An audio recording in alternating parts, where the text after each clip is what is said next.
السلام علیکم ورحمۃ اللہ وبرکاتہ۔ محمد اویس نگرامی ندوی رحمہ اللہ نے اپنی کتاب اصول حدیث میں صحابی کا ایک چیپٹر قائم کیا ہے، ایک سبق قائم کیا ہے، ایک سرخی قائم کی ہے۔ ہم دیکھتے ہیں کہ صحابی کے تعلق سے وہ کیا کہتے ہیں۔ صحابی کی انہوں نے اصطلاحی تعریف کی ہے، ہم پہلے لغوی تعریف کر دیتے ہیں۔ صحبہ یا صحبو باب سمیہ سے ہے، صحبتن و صحابتن و صحابتن، ساتھی ہونا، دوست ہونا، ایک ساتھ زندگی بسر کرنا، یہ معنی ہے صحابی کا لغوی اعتبار سے۔ کیا تعریف کی ہے رحمہ اللہ نے صحابی کی؟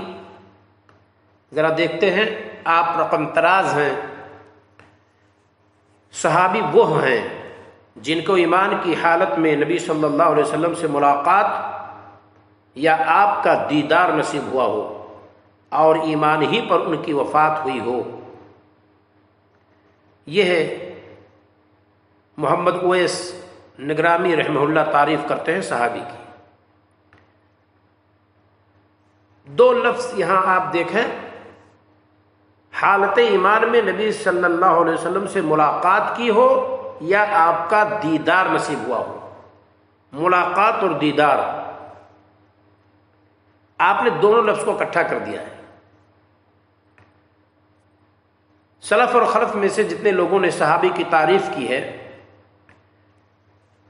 علی بن مدینی امام بخاری رحمہ اللہ کے استاذ گرامی، خود امام بخاری رحمہ اللہ، امام نووی رحمہ اللہ، سب نے تعریف کی ہے، کہا من رأى النبی، جس نے نبی کریم صلی اللہ علیہ وسلم کو دیکھا۔ حافظ ابن حجر رحمہ اللہ نے کہا من لقی النبی، جس نے نبی کریم صلی اللہ علیہ وسلم سے ملاقات کی۔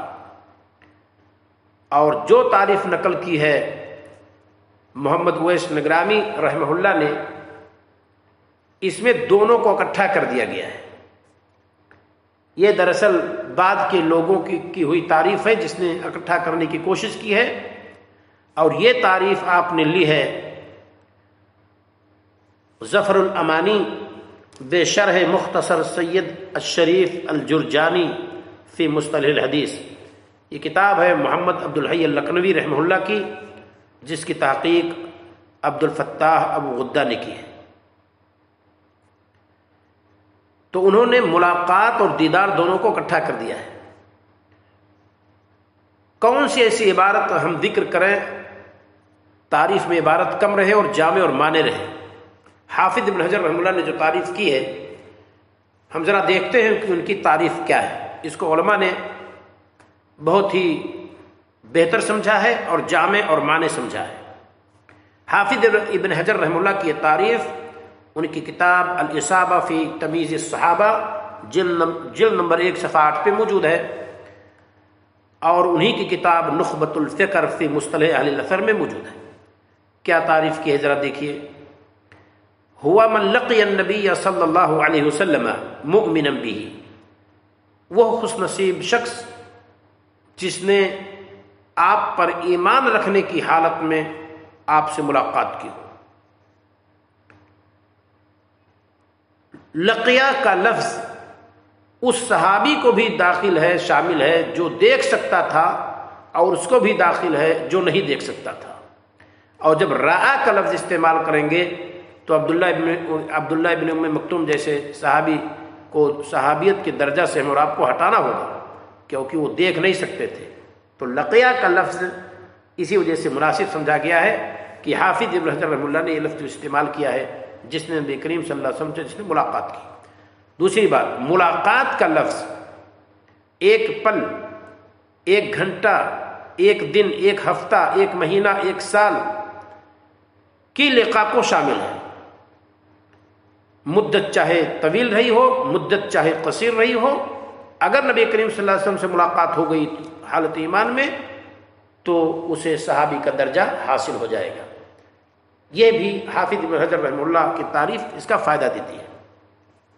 اس کے بعد کہتے ہیں ومات علی الاسلام، وہ اسلام ہی پر اس کا انتقال ہوا ہو، ولو تخللت ردت علی الاسا، گرچہ بیچ میں ردت آ گئی ہو، ارتداد کا وہ شخص شکار ہو گیا ہو، صحیح تر قول کی روشنی میں، یعنی ایمان لانے کے بعد اور ایمان ہی پر اس کے انتقال ہونے کے بیچ میں ابو بکر صدیق رضی اللہ تعالیٰ عنہ کے دور میں جب جزیرہ عربیہ میں ارتداد کا فتنہ بلند ہوا، اس میں اگر کوئی شخص ارتداد کے فتنے کا شکار ہوا، پر ابو بکر صدیق رضی اللہ تعالیٰ عنہ جب کارروائی کے لیے کھڑے ہوئے تو لوگ دوبارہ جب اسلام کی طرف واپس آ گئے، تو اگر یہ شخص دوبارہ اسلام کی طرف واپس آ گیا اور اسلام پر اس کا انتقال ہوا تو یہ بیچ میں ردت نقصان نہیں پہنچائے گی اور صحابی کا درجہ اسے حاصل رہے گا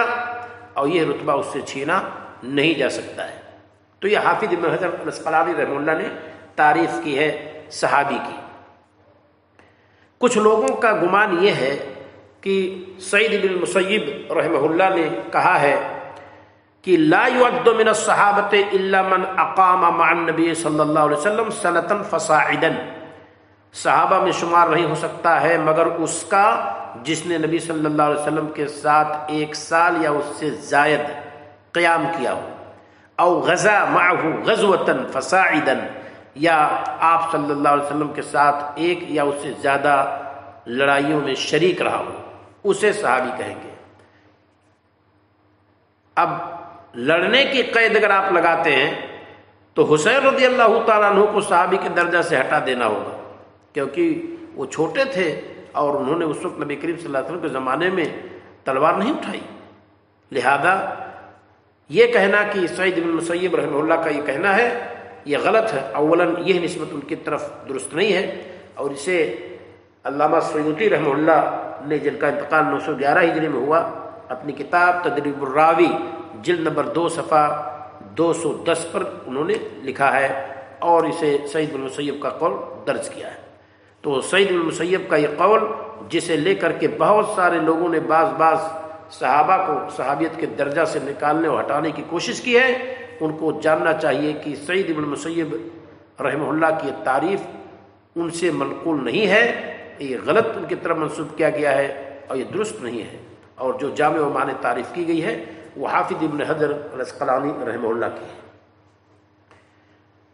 محمد اویس نگرامی رحمہ اللہ تعریف کرنے کے بعد پھر لکھتے ہیں، جناب رسول صلی اللہ علیہ وسلم کے تمام صحابہ عادل ہیں،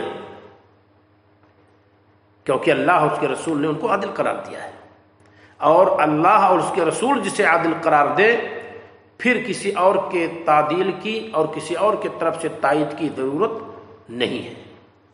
تو آپ لکھتے ہیں کہ جناب رسول صلی اللہ علیہ وسلم کے تمام صحابہ عادل ہیں۔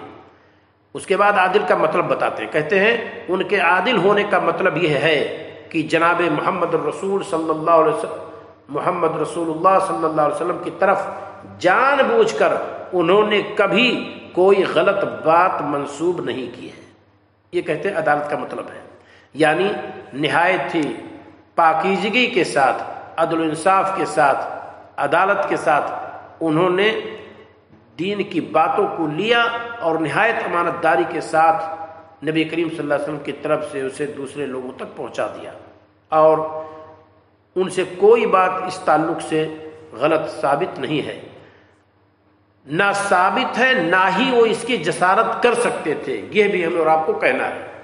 عدالت کا مطلب یہی ہے کہ صحابہ ایسا کرتے بھی نہیں، ان کے بارے میں ہمارے حاشیے خیال میں اس طرح کی بات آنی بھی نہیں چاہیے کہ ثابت تو نہیں ہے لیکن کیا وہ ایسا کر سکتے تھے؟ نہیں، بالکل نہیں۔ صحابہ کرام نبی کریم صلی اللہ علیہ وسلم کی طرف سے اس دین کو پہنچانے، اس رسالت کو امت تک پہنچانے میں وہ اس طرح کی خیانت کر بھی نہیں سکتے تھے۔ یہ صحابہ کرام رضی اللہ تعالی عنہم کی عدالت اور ان کی پاکیزگی ہے۔ تو یہ محمد اویس نگرامی رحمہ اللہ نے صحابی کے چیپٹر کے تحت اتنی باتیں آپ نے کہی ہیں۔ یہاں ایک نقطہ اور ہے، سب سے افضل صحابی کون ہے؟ ابو بکر صدیق رضی اللہ تعالیٰ عنہ، اس کے بعد خلفائے اربع، پھر اس کے بعد باقی جن لوگوں کو جنت کی بشارت دی گئی ہے، عشر مبشرہ جن کو کہا جاتا ہے، یہ سب افضل صحابہ میں سے شمار ہوتے ہیں۔ علی رضی اللہ تعالیٰ عنہ کہتے تھے کوفہ کی جامع مسجد میں تقریر کرتے ہوئے، افضل هذه الامت بعد نبیہا ابو بکر و عمر، نبی کریم صلی اللہ علیہ وسلم کے بعد اس امت میں افضل ترین جو لوگ ہیں وہ ابو بکر صدیق اور عمر فاروق رضی اللہ تعالیٰ عنہ ہیں۔ تو مطلق طور پر جب کبھی آپ سے پوچھا جائے کہ سب سے افضل تر صحابی کون ہے تو آپ کہیں گے ابو بکر صدیق رضی اللہ تعالی عنہ۔ اور تمام صحابہ کے تئیں ہمیں اور آپ کو چاہیے کہ اپنا دل صاف رکھیں، اور جب ان کا نام آئے تو رضی اللہ تعالیٰ عنہ کہیں، خاتون ہو تو رضی اللہ تعالیٰ عنہا کہیں، اور ان کے تئیں ہمارا دل پاک ہونا چاہیے۔ انہوں نے جو خدمت کی ہے اسلام کی، ہم اور آپ اس طرح سے نہیں کر سکتے، اور انہوں نے دین کو پہنچانے کی خاطر اس کے راستے میں بہت ساری پریشانیاں انہوں نے برداشت کی ہیں۔ السلام علیکم ورحمۃ اللہ وبرکاتہ۔